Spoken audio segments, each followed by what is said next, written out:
Existe uma frase que eu gosto muito. O futuro não chega de repente. Antes de chegar, ele já dá os sinais. E é exatamente sobre isso que eu quero conversar com você hoje. Eu não quero te falar sobre uma previsão de crise, porque ela já existe. E também não quero te dizer que amanhã nós teremos um colapso, porque isso já é iminente. Existe fazer algo muito mais importante. Eu quero te convidar a observar os sinais. Porque quem entende de patrimônio sabe que o dinheiro não pode simplesmente acompanhar os movimentos do mercado. Ele deve antecipar os movimentos.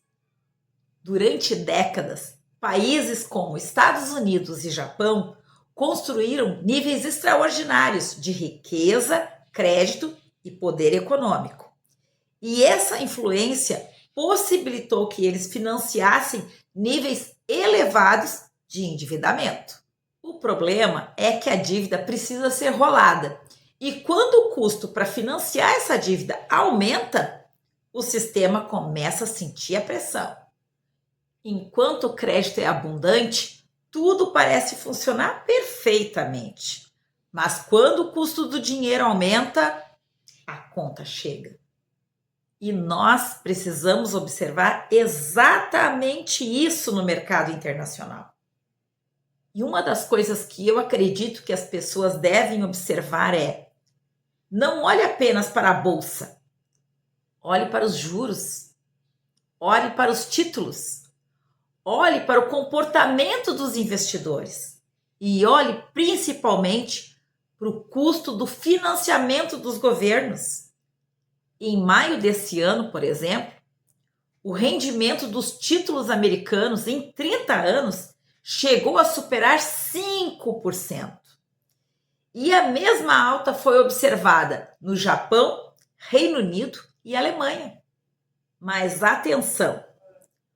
Uma das principais razões desses países, dessas grandes nações, verem as taxas dos seus títulos públicos dispararem não é o reflexo das suas políticas monetárias, mas sim falta de confiança. Há uma crescente falta de confiança por parte dos investidores quanto à capacidade desses países de financiarem as suas dívidas no ritmo atual. Por isso precisamos observar o conjunto dos sinais. Agora vem uma pergunta interessante. O que uma pessoa faz quando existe risco de concentração? Ela diversifica. E é exatamente isso que nós temos que aprender a fazer com o nosso patrimônio. Não colocar tudo num único ativo. Não depender exclusivamente de ações. Não depender exclusivamente de uma moeda. Não depender exclusivamente de imóveis. E muito menos seguir uma narrativa simplesmente porque todo mundo está seguindo. A grande pergunta passa a ser: quais ativos podem ter valor e utilidade em diferentes cenários econômicos? É aí que entram discussões sobre o ouro, a prata, blockchain, tokenização e ativos digitais com utilidade real. E aqui existe algo que eu considero particularmente interessante. A blockchain deixou de ser uma tecnologia associada apenas às criptomoedas.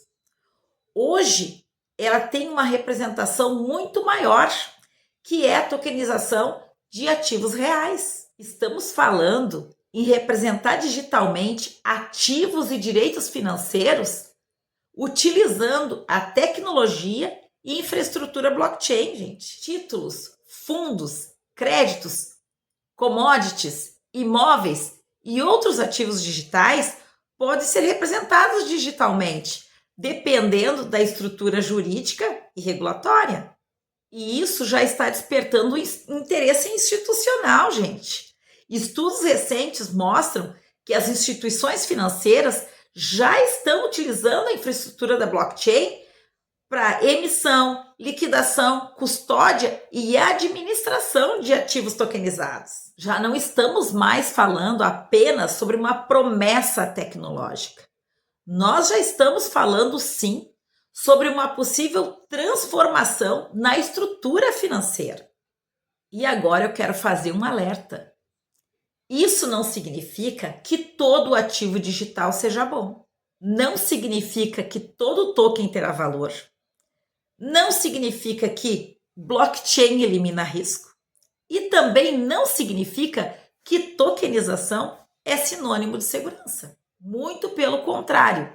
Quanto mais esse mercado cresce, mais nós precisamos aprender a fazer perguntas. Quem emite? Qual é a utilidade? Existe lastro, fidúcia? Existe governança? Existe liquidez? Existe transparência? Existe estrutura jurídica?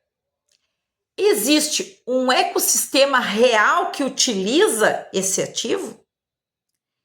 Isso é o que separa segurança de especulação. Talvez a grande pergunta não seja: a crise vai acontecer? Talvez a grande pergunta seja: eu estou preparado para o que já está a caminho? Porque ninguém sabe exatamente quando um ciclo econômico termina. E ninguém sabe exatamente quando uma grande bolha estoura.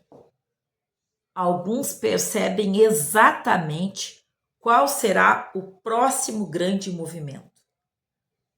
Podemos estudar, analisar, diversificar, se abrir para o novo, sair fora do trivial e começar a enxergar aquilo que está diante dos nossos olhos, porque o dinheiro também conta histórias.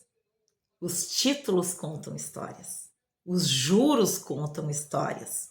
As crises contam histórias. E o comportamento dos grandes investidores também contam histórias. E você? Está aprendendo a interpretar essa história? Porque talvez o maior risco não seja a crise. Talvez o maior risco seja chegar na crise sem ter aprendido a interpretar os sinais. E agora me diz aí nos comentários qual sinal econômico você está acompanhando hoje.